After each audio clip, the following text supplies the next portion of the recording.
मेरी बात सुनने आए, इसके लिए मैं बहुत बहुत आभारी हूं। ఈ సాయంత్రము మీరు నా మాటలు వినడానికి వచ్చారు. మీ అందరికీ నమస్కారం, ధన్యవాదాలు, శుభాకాంక్షలు తెలియజేశారు. ये चुनाव दोराला तेलंगाना और प्रजाला तेलंगाना के बीच में है। ఈ ఎన్నికలు దొరల తెలంగాణ, ప్రజల తెలంగాణ మధ్యలో జరుగుతుందని చెప్పి మనం చేస్తాను. 2004 में कांग्रेस पार्टी ने आपको तेलंगाना बनाने का वायदा किया था। 2004లో కాంగ్రెస్ పార్టీ తెలంగాణ ప్రత్యేక రాష్ట్రం ఏర్పాటు చేస్తానని చెప్పి మీకు మాట ఇచ్చింది. और आपने सोचा था कि तेलंगाना में जनता की आवाज सुनाई देगी। మీరు అనుకున్నారు ప్రత్యేక తెలంగాణ రాష్ట్రంలో ప్రజల గొంతు వినపడుతుంది అని. आपने सोचा था कि जनता का राज होगा। మీరు అనుకున్నారు ప్రజారాజ్యం, ప్రజల రాజ్యం నడుస్తుంది తెలంగాణలో అని. किसानों का, मजदूरों का, छोटे व्यापारियों का, రైతుల, లేబర్ కార్మికుల, చిన్న వ్యాపారుల గొంతు వినపడుతుంది అనుకున్నారు. सोनिया जी ने तेलंगाना बनाने में आपकी पूरी मदद की। సోనియా గాంధీ గారు తెలంగాణ రాష్ట్ర ఏర్పాటులో మీకు వారి సంపూర్ణ మద్దతు అందించారు. मैं ये भी कह सकता हूं कि अगर सोनिया गांधी जी ने तेलंगाना की पूरी मदद नहीं की होती तो शायद तेलंगाना बनता ही नहीं। నేను మీ అందరికీ తెలిసిన విషయం మరోమారు మనం చేస్తున్నా, సోనియా గాంధీ గారి సంపూర్ణ మద్దతు లేకుంటే ప్రత్యేక తెలంగాణ రాష్ట్రం ఏర్పడేది కాదు అని చెప్పి. मगर सोनिया गांधी जी दोराला तेलंगाना नहीं बनाना चाहती थी, प्रजाला तेलंगाना बनाना चाहती थी। సోనియా గాంధీ గారు దొరల తెలంగాణ కాదు, ప్రజల తెలంగాణ ఆకాంక్షించారని చెప్పి మనం చేస్తున్నాను. एक परिवार के पास तेलंगाना का पूरा धन जाता है। ఒక్క కుటుంబం దగ్గర మొత్తం తెలంగాణ బందీ అయిపోయిందని చెప్పి మనం చేస్తున్నాను. चाहे वो रेत हो, जमीन हो, शराब हो, जो आपका पैसा है वो सारा का सारा केसीआर जी के परिवार को मिलता है।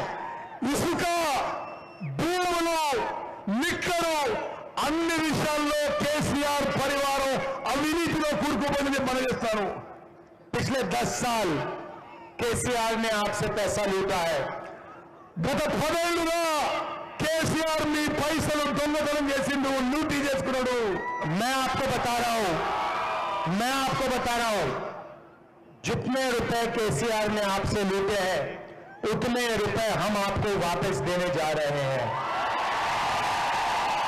నేను మీకు మనం చేస్తున్నా, కేసీఆర్ మీ నుంచి ఎంత లూటీ చేసుకుందో అన్ని పైసలు మీకు వాపసు ఇస్తామని చెప్పి నేను మనం చేస్తున్నా.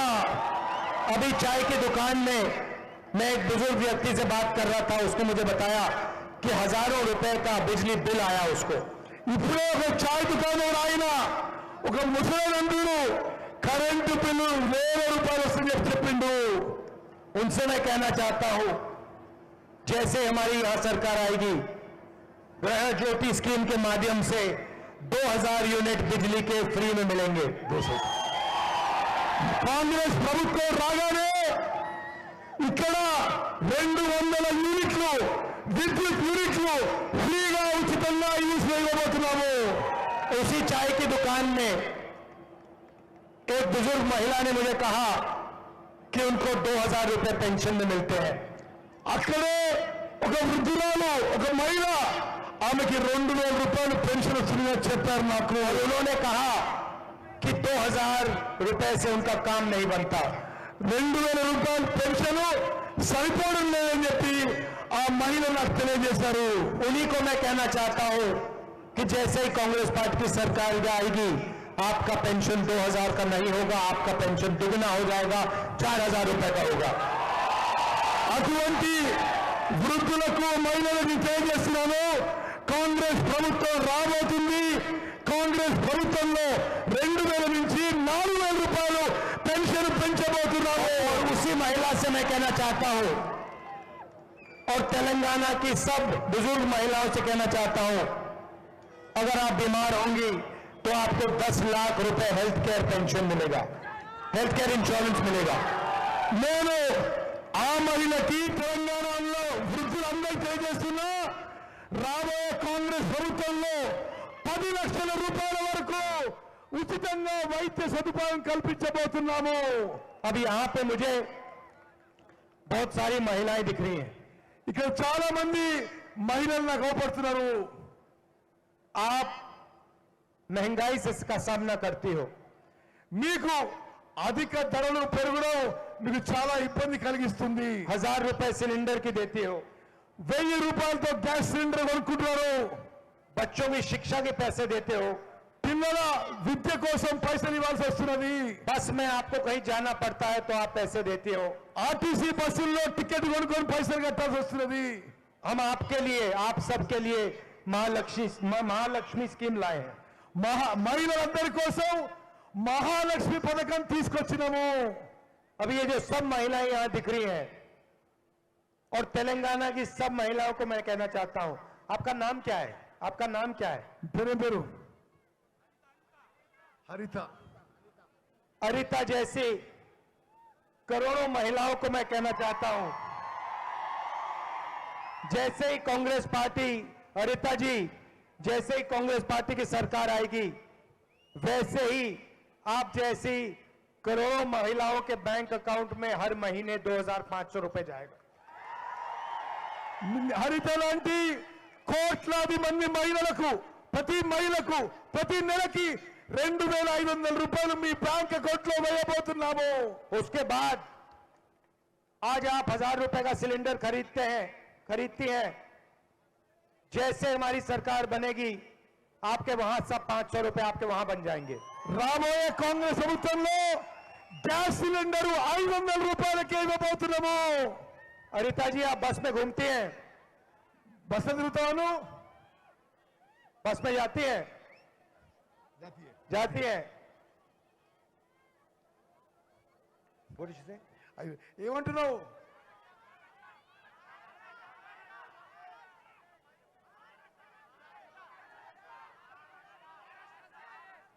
अच्छा, तो बस में आप जाती है ना, ठीक है।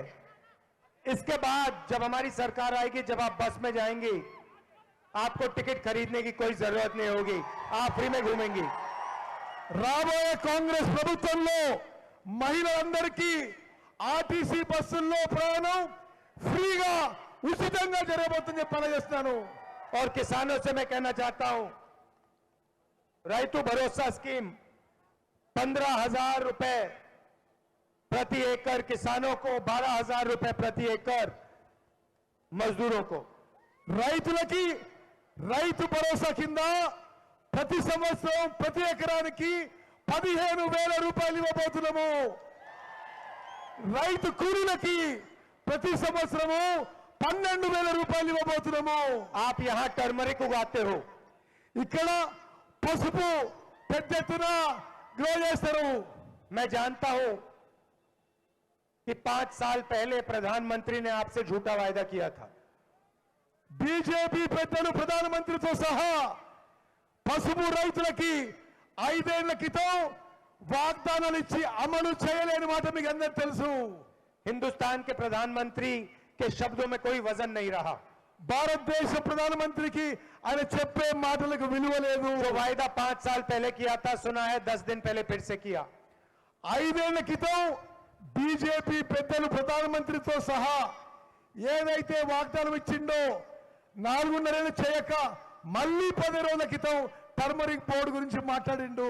छत्तीसगढ़ में हमने छत्तीसगढ़ के किसानों से वायदा किया था कि धान के लिए उनको 2,500 रुपए प्रति क्विंटल मिलेगा। ఛత్తీస్గఢ్ లో వరి ధాన్యానికి రైతులకి మాట ఇచ్చినాం 2,500 రూపాయలు క్వింటాల్ కొనుగోలు చేస్తామని। आज छत्तीसगढ़ के किसानों को धान के लिए हिंदुस्तान में सबसे ज्यादा पैसा मिलता है। ఈరోజు ఛత్తీస్గఢ్ లో కాంగ్రెస్ ప్రభుత్వంలో వరి ధాన్యానికి భారతదేశంలో ఎక్కువ ధర ఛత్తీస్గఢ్ లో వస్తుంది। पूरा का पूरा जो पैसा हम किसान को देते हैं वो गांव में सीधा जाता है। మేము రైతులకు ఏదైతే పైసలు ఇస్తామో నేరుగా రైతుల ఖాతాలకు పోతుందని మనం చేస్తున్నాను. और गांव की अर्थव्यवस्था बढ़ती है. గ్రామీణ ప్రాంతంలో ఊర్లలో ఆర్థిక వ్యవస్థ బలపడుతుందని చెప్పి నేను మనం చేస్తున్నాను. जितना पैसा किसान को दिया जाता है उतना फायदा देश को होता है. రైతులకి ఎన్ని పైసలు ఇస్తే భారతదేశం ఇంకా బలపడుతుందని చెప్పి మా నమ్మకం. इसीलिए हम टर्मरिक के किसानों को 12,000 और 15,000 रुपए के बीच में हर क्विंटल के लिए देंगे. పసుపు రైతులకి 12,000 నుంచి 15,000 రూపాయలకి కొనుగోలు మేము కాంగ్రెస్ ప్రభుత్వం చేయబోతున్నది. और जो भी आप उगाते हो उसके लिए 500 रुपए एमएसपी से ज्यादा हम आपको देंगे. వ్యవసాయ పంటలన్నిటికీ కూడా అన్ని వ్యవసాయ పంటలకి ఎంఎస్పీ మీద 500 రూపాయలు బోనస్ రాబోయే కాంగ్రెస్ ప్రభుత్వం ఇవ్వబోతుందని మనం చేస్తున్నాను. भाइयों और बहनों, मेरा आपका रिश्ता राजनीतिक नहीं है. అక్కలు చెల్లెళ్ళు అన్నలు తమ్ముళ్ళు మీతో ఉన్న సంబంధం రాజకీయ సంబంధం కాదు. मुझे आपसे राजनीतिक रिश्ता नहीं चाहिए. మీకు రాజకీయాలనే మాట్లాడచ్చుకోలేదు. मेरा आपका रिश्ता पारिवारिक है, मोहब्बत का रिश्ता है. మీకు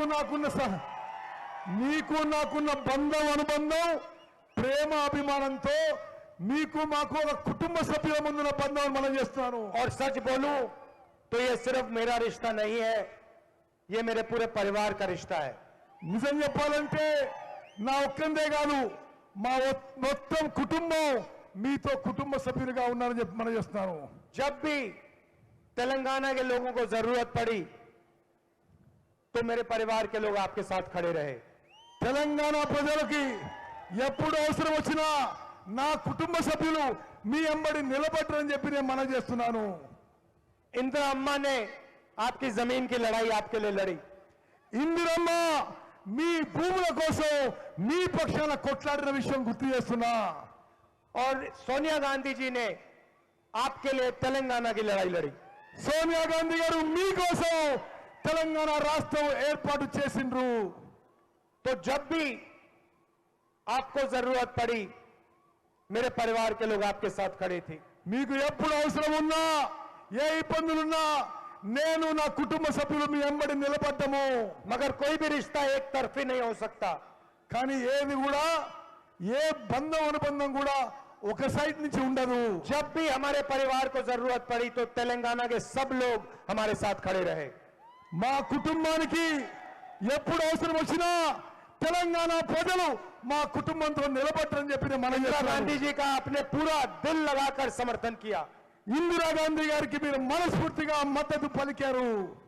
सोनिया गांधी जी और आपके बीच में बहुत गहरा रिश्ता है. సోనియా గాంధీ గారికి మీ అందరికీ అత్యంత మంచి సంబంధం అనుబంధం ఆప్యాయత అభిమానం ఉండిందని చెప్పి మనం तो ये చేస్తున్నాం. रिश्ता सिर्फ मेरा नहीं है, परिवार का रिश्ता है. ఈ బంధం ఈ సంబంధం నాదే కాదు మా కుటుంబం మొత్తం అని చెప్పి నేను మనం చేస్తున్నాను. चुनाव यहां कांग्रेस पार्टी और बीआरएस के बीच में हो रहा है. ఇక్కడ ఎలక్షన్లు కాంగ్రెస్ కి బీఆర్ఎస్ మధ్యలో అవుతున్నాయి. पहले बीजेपी के लोग यहां छाती फैला के घूम रहे थे. గత కాలం క్రితం బీజేపీ వాళ్ళు పెద్ద హీరోలుగా ఈడ తిరుగుతున్న వాళ్ళు जैसे वो बॉलीवुड वाले हीरो होते हैं. బాలీవుడ్ హీరోలాగా उनको पता भी नहीं लगा, उनके गाड़ी के चारों पहिए उतर गए. వాళ్ళకి తెలియకుండానే వాళ్ళ పయ్యలో గాలి పోయింది, వాళ్ళు ఖతమైపోయినరు. आज उनके नेताओं की लाइन लगी हुई है, कांग्रेस पार्टी में आना चाहते हैं. కాంగ్రెస్ పార్టీలోకి రావడానికి బీజేపీ వాళ్ళు లైన్ కడుతున్నారు, క్యూ కడుతున్నారు. हमें नहीं चाहिए. అవసరం లేదు మాకు. भाइयों और बहनों, बीजेपी, बीआरएस और एमआईएम एक है. బీజేపీ బీఆర్ఎస్ ఎంఐఎం ఒకటే అని చెప్పి మీరు గుర్తుపెట్టుకోవాలి. बीजेपी बीआरएस की यहां मदद कर रही है और बीआरएस बीजेपी की वहां मदद कर रही है. బీజేపీ బీఆర్ఎస్ కి ఇక్కడ మద్దతు పలుకుతుంది, ఢిల్లీలో బీఆర్ఎస్ బీజేపీకి మద్దతు आप పలుకుతుంది. देखिए, मैं बीजेपी से लड़ता हूं, आरएसएस से लड़ता हूं. నేను బీజేపీతో ఆర్ఎస్ఎస్ తో నిరంతరం పోరాటం చేస్తున్నాను. मेरे ऊपर 24 केस हैं. నా మీద 24 కేసులు పెట్టిండ్రు. मेरी लोकसभा की मेंबरशिप इन्होंने रद्द कर दी. నా పార్లమెంట్ సభ్యత్వం రద్దు చేసిండ్రు. मेरा घर उठा के ले गए. నా ప్రభుత్వ ఇల్లు ఇల్లు నుంచి నన్ను గెంటేసిండ్రు. और जिस दिन ये घर ले जा रहे थे मैंने उनको चाबी दी, कहा कि भैया मुझे तुम्हारा घर नहीं चाहिए, इसको उठा के ले जाओ। నా ఇల్లు నుంచి ఖాళీ చేసినప్పుడు తలప్చెలు ఇచ్చి మీ ఇల్లు మీరు ఉంచుకోండి, నేను వెళ్ళిపోయినా. मुझे इस देश में घर की कोई जरूरत नहीं है, पूरा हिंदुस्तान मेरा घर है। నాకు ఇల్లు అవసరం లేదు, ఈ దేశమే నా ఇల్లుగా నేను భావిస్తున్నాను. करोड़ों लोगों के घर मेरा है। చాలా మంది కోట్లాది మంది ఇల్లు నావే అని చెప్పి నేను భావిస్తున్నాను. दरवाजे खुले हैं వాళ్ళ దర్వాజాలు నా కోసం తెలుసున్నాయి. तो मुझे कोई घर की जरूरत नहीं है। నాకు ఇంటి అవసరం లేదు, आप अपना घर रखो। మీరు మీ ఇల్లు ఉంచుకోండి అని చెప్పి బీజేపీ వాళ్ళకి చెప్పాను. अब देखिए मेरे ऊपर 24 केस, आपके चीफ मिनिस्टर के ऊपर कितने केस? నా మీద 24 కేసులు ఉన్నాయి. మీ ముఖ్యమంత్రి ఎన్ని కేసులు ఉన్నాయి? ना कोई सीबीआई केस, ना ईडी केस, ना income tax case. CBI case ఉండదు, ఈడీ కేసు ఉండదు, ఇన్కమ్ ట్యాక్స్ కేసు, ఏ కేసులు ఉండవు ముఖ్యమంత్రి మీద. पूरा देश जानता है कि केसीआर देश के सबसे भ्रष्ट चीफ मिनिस्टर हैं। మొత్తం భారతదేశంలో తెలుసు, దేశంలోనే అత్యంత అవినీతి ముఖ్యమంత్రి కేసీఆర్ అని. नरेंद्र मोदी सारे विपक्ष के चीफ मिनिस्टर के पीछे पड़ जाता है। నరేంద్ర మోదీ ప్రతిపక్ష ముఖ్యమంత్రి అందరి మీద వెంబడబడతాడు, కానీ కేసీఆర్ ఏమన్నాడు. मगर केसीआर जी के पीछे नहीं पड़ते। కేసీఆర్ మీద ఏమీ చర్యలు ఉండవు. केसीआर जी उनकी लोकसभा में मदद करते हैं। కేసీఆర్ నరేంద్ర మోదీకి పార్లమెంట్ లో సహాయం చేస్తాడు. किसान बिल में केसीआर ने उनकी मदद की। రైతుల బిల్లులో కేసీఆర్ నరేంద్ర మోదీకి మద్దతుగా ఉన్నాడు. नोटबंदी में केसीआर ने उनकी मदद की।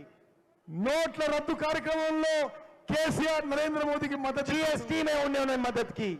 జీఎస్టీ విషయంలో కేసీఆర్ నరేంద్ర మోదీకి మద్దతు और ఇచ్చాడు. यहां पे पूरी की पूरी बीजेपी बीआरएस की मदद कर रही है। ఇక్కడ బీజేపీ బీఆర్ఎస్ కి సహాయంగా ఉంటుంది. दूसरी तरफ एमआईएम, వేరే తరఫున ఎంఐఎం చూడండి. कांग्रेस पार्टी जहां भी बीजेपी से लड़ती है, राजस्थान, महाराष्ट्र, असम, కాంగ్రెస్ పార్టీ ఏ రాష్ట్రాల్లో అయితే బీజేపీతో కొట్లాడుతుందో, మహారాష్ట్ర, రాజస్థాన్, అస్సాం, जहां एमआईएम की कोई पकड़ नहीं है, వాళ్ళకి ఎక్కడా లోకల్ బేస్ లేకున్నా वहां पे कांग्रेस पार्टी को हराने के लिए एमआईएम के लोग खड़े हो जाते हैं। కాంగ్రెస్ పార్టీని ఓడించడానికి ఎంఐఎం అభ్యర్థులను నిలబెడుతుంది ఈ రాష్ట్రాల్లో. बीजेपी एमआईएम को लिस्ट देती है और एमआईएम अपने कैंडिडेट खड़े कर देती है। బీజేపీ ఎంఐఎం పార్టీకి ఓ లిస్ట్ ఇస్తుంది, ఇక్కడిక్కడ నిలబెట్టండి అని. क्यों? बीजेपी की मदद करने, कांग्रेस पार्टी को हराने के लिए। ఎందుకు?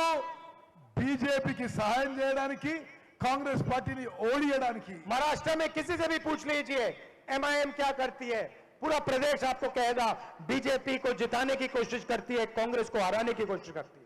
మహారాష్ట్రలో ఎవరినో అడగండి, ఎంఐఎం బీజేపీకి మద్దతుగా కాంగ్రెస్ పార్టీని ఓడించడానికి అక్కడ రాజకీయం చేస్తుందని చెప్పి हमारी विचारधारा की लड़ाई है।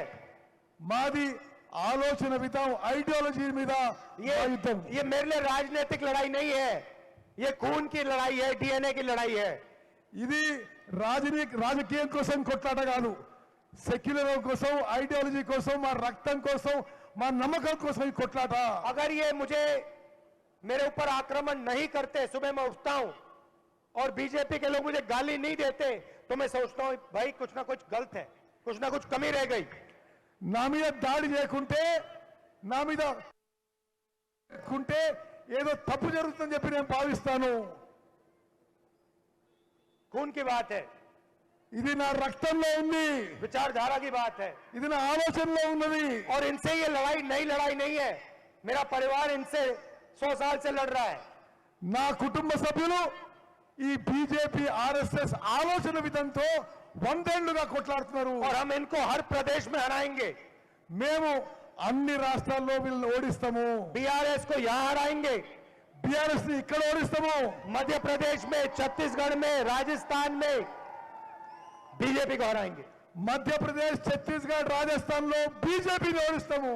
तो ये मैं आपसे कहना चाहता हूं, ये चुनाव बीआरएस और कांग्रेस के बीच में है।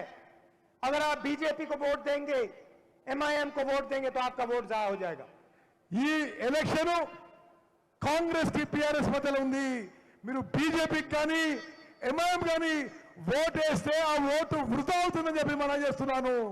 अब देखिए यहाँ पे कांग्रेस पार्टी कार्यकर्ता है, ఇక్కడ కాంగ్రెస్ కార్యకర్తలు చాలా మంది ఉన్నారు, यहाँ पे जनता भी खड़ी है। చాలా మంది ప్రజలు కూడా ఉన్నారు. आप कभी जंगल में जाते हो तो आपको बब्बर शेर एक ही मिलता है।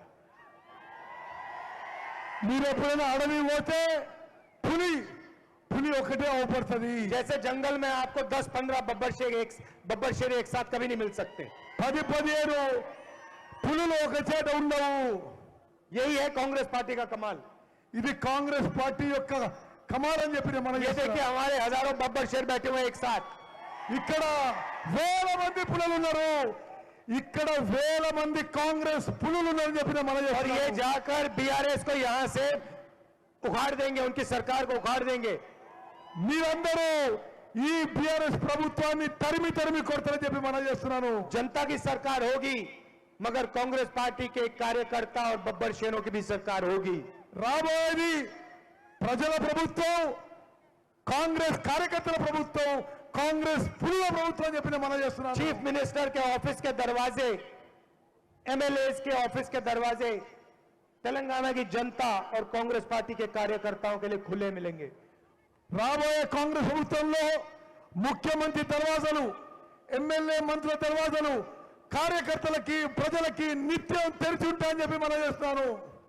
आप सब यहां आए, शाम का समय है, दूर दूर से आए, इसके लिए मैं आपका बहुत बहुत धन्यवाद करना चाहता हूं। మీరు దూరం నుంచి వచ్చారు, మీ అందరికీ నా ధన్యవాదాలు.